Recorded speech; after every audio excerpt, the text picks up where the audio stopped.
ஈசாக்கு ஆபிரகாமின் மகன் அப்படி இல்லையா? ஆபிரகாமே ஐஸ்வர்யவான். அப்ப ஆபிரகாமுடைய மகன் யாரு? மகா பெரிய ஐஸ்வர்யவான், வர வர விருத்தி அடைந்தவன், மகா பெரியவன், மிகவும் பலத்தவன். முக்கியமானது என்னன்னா, இதெல்லாம் விடுங்க, முக்கியமானது என்னன்னா, நேரத்திற்கு ஜெபிக்கிறவன், கர்த்தரால் ஆசீர்வதிக்கப்பட்டவன், கீழ்ப்படுகிறவன், விட்டு கொடுக்கிறவன். ஆபிரகாம் எப்படி லோத்துக்கு விட்டு கொடுத்தாரு?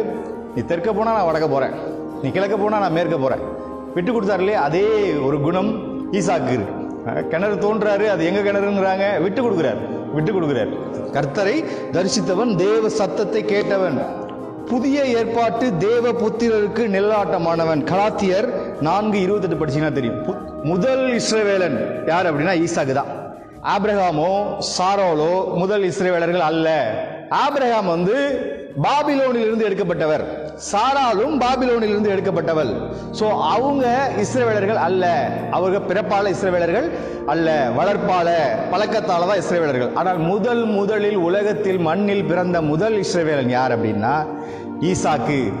ஈசாக்கு ஆபிரகாமுக்கு 100வது வயதுல பிறந்தவன். வேதம் ஈசாக்கு பத்தி என்ன சொல்லுதுன்னா, உன் ஏக சுதனும் நேசகுமாரனும் அப்படின்னு சொல்லுது. அவனுக்கு பாத்தீங்கன்னா எழுத்தின் பிரகாரம், வேத எழுத்துக்களின் வாக்கியங்களின் பிரகாரம் ஆபிரகாமிற்கு 8 பிள்ளைங்க.